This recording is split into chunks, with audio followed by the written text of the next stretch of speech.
Why do I want to be a writer? I don't. He's laughing in the corner, but that's the truth. I don't. I have to be a writer for many reasons. The number one reason that I have to be a writer is because it's something inside of me that I have really no control over. And it's also the number one question that is constantly asked of you. If you are a writer and you've ever queried, tried to get an agent, applied for any kind of job in writing, people ask, what makes you want to be a writer? What inspires you to write?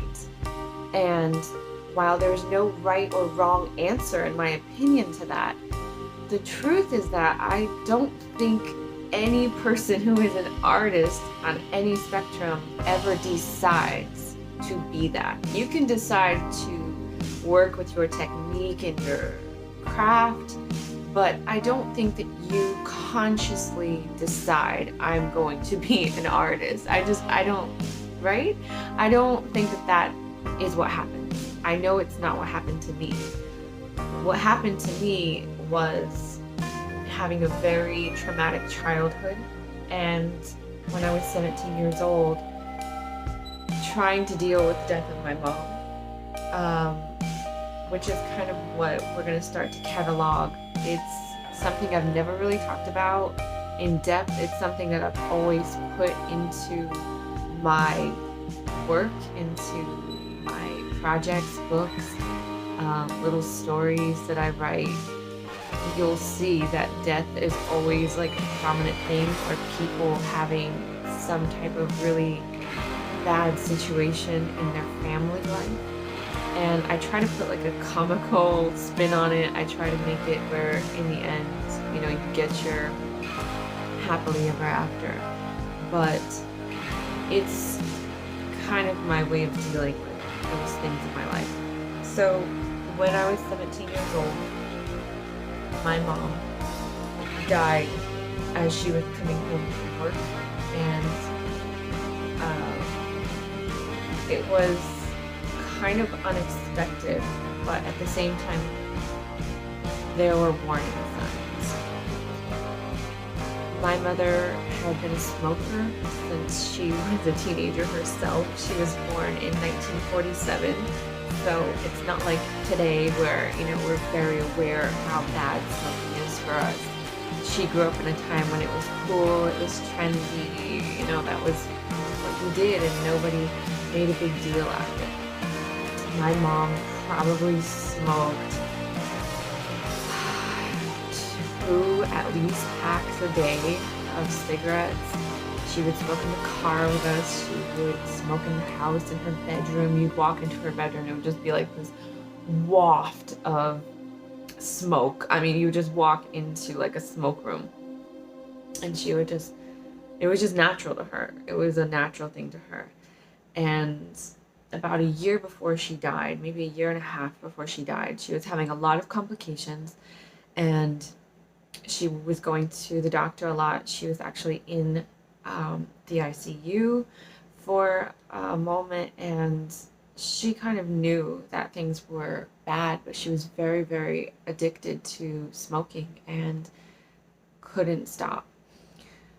When I was 16 years old, my mom would let us pick out like 2 things that we wanted for our birthday, and then usually she would take us out to like a movie or a dinner. My mom was a single mom of 3 children and did pretty much everything on her own. So she gave me this catalog. This is before Amazon, children. I'm old. This is before Amazon. So she gave us a catalog, a book of things to choose from. That was for Christmas, birthdays, whatever. And we got to pick 2 things, and it made you feel like really excited. Imagine, your parents saying like, go on Amazon, pick out any 2 things you want, and that's what you're going to get for your birthday. So I went into the catalog and I picked out like a radio, like a boom box with a CD player. Hello, once again, I'm old. So I remember that day coming, and I didn't get the CD player, the boombox thing that I wanted. Instead, my mom gave me this ring. Focus it. It's a little hard to see because the sun has decided to leave, of course. But it's just like a little gold ring, and it says love with a little heart. And that was my birthday present. And I was pissed. I was 16. Okay, I was pissed. I didn't want a gold ring that said love. I wanted a boombox. Because a teenager needs their music. So I wanted music. I wanted a boombox. And I didn't want to talk to my mom. I was angry and upset. And she was really upset about it. And she said, listen, I don't know how much longer I'm going to be here, but I want you to have something. So if something happens to me, you have something to remember me by. And of course, being 16 years old, you think nothing bad is ever going to happen to you. That happens to other people. It doesn't happen to you. And sure enough, the next year I was 17. It was November of yes, it was November the year 2000. And November 2nd of the year 2000, and she died. So it was about a year and a half after that she died. And that's kind of when everything changed for me, because I went from being a 16-year-old bratty kid who cared about nothing but bratty 16-year-old kid things to a full-fledged adult. And I didn't have other family, it was just basically like switching bodies, like switching lifestyles with someone completely. And I just got a job, and then I got another job, and then I got a job, and then I got an apartment. And, I just became like an adult, and I worked. And I didn't even think about it. There was one night where I tried to think about it, and that feeling was so overwhelming of the pain that I felt that I could not think about it. And I decided to just pretend like it didn't even happen. Put it away, lock it up, and we're not going to think about it, because if we think about it, we're not going to be able to handle all these things that need to be handled in our life. So I went on for the next probably a good 5 years at least of just like steadily working. I wouldn't even talk about it. And then once I started working with certain people who were more like caring and nurturing mom type of people, and they would ask me things, or they would see like, oh, she's a young girl and she's like has like 2-3 jobs, like what's wrong with this girl, why does she work so much, and like what's happening. And they would start to ask about my family, and I was always really embarrassed because I didn't have family, and the little bit that I did have I really didn't want to talk about. I didn't want to talk about my mom. And so I would just say, make something up, or just kind of be like, oh yeah, whatever, it's fine. And I never acknowledged it because I didn't want to deal with the pain of it. So when I got to a point where I had to do something, because it was like, either you're going to go through life like this zombie, who doesn't address anything or doesn't feel anything and just kind of goes through the motions of life and surviving, which is kind of what I felt like I was in like survival mode. I wasn't in living mode. I wasn't in like, I'm 20 years old and I should be like loving my life, living my life, having fun, having friends. I was just in survival mode. And I decided to do what I did as a small child whenever things were going kind of crazy in my life. I can't really get into too much of that because it involves other family members, and I'm not going to talk about them and their business, but I just had a really chaotic kind of childhood, and there were a lot of things that were always going on. And so I would fall into books. Like I would go to the library and get a stack of books. I would fill my mom's backseat of the car, again, pre-Amazon days. And that was my one click, okay?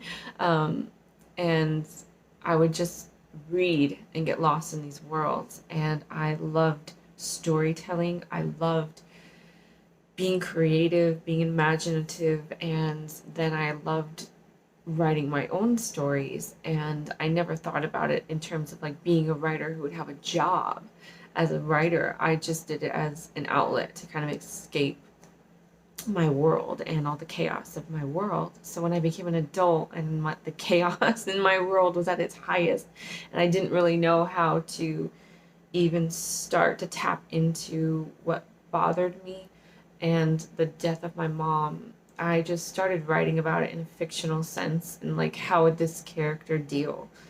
And that's where I kind of started picking at the cracks and kind of opening myself up to that pain and allowing myself to feel all of those things, because it was important to the emotional quality of the characters and what I was writing. And I had this experience, and I started to think about it as an experience. It was something I went through, and it was something that was going to shape me for the rest of my life. And I could either allow it to shape me in a way that destroyed me, or I could allow it to shape me in a way that I use this really tragic thing and turn it into something positive and give it a purpose. One of the hardest parts was feeling like my mother's life it didn't have a purpose, because she just worked. She took care of her kids, and then she died. And she died alone in her car after working a full shift as a manager in a grocery store. And I felt like if that would never be a headline. Like that's just such a sad and tragic way to die, to leave this life. And I felt like if she had dedicated herself to her family and her kids, that I needed to dedicate myself to being the best version of me that I could possibly be, and not allowing that experience to become something that took me down. That was the hardest part, but it was also the most eye-opening part, because when you start to look at tragedies in your life as fuel for moving forward and gaining experience and learning and giving it a purpose, that is so vital. Giving what harms or hurts you a purpose rather than a power. And I think there's a very big difference. You're able to reshape what that thing did to you. And through writing, it has allowed me to create something that helps other people. Because I can't even tell you, like, just, and I have to use my own work because I can't really talk about, like, I do a lot of ghostwriting projects, and I can't really talk about those for legal purposes. But one of the books that I've written, One Sweet Day, is a book that deals with death and losing, like, your first love. And I actually had a review the other day. Someone sent me a message, and they said, you kind of changed the way that I think about death and relationships in my family.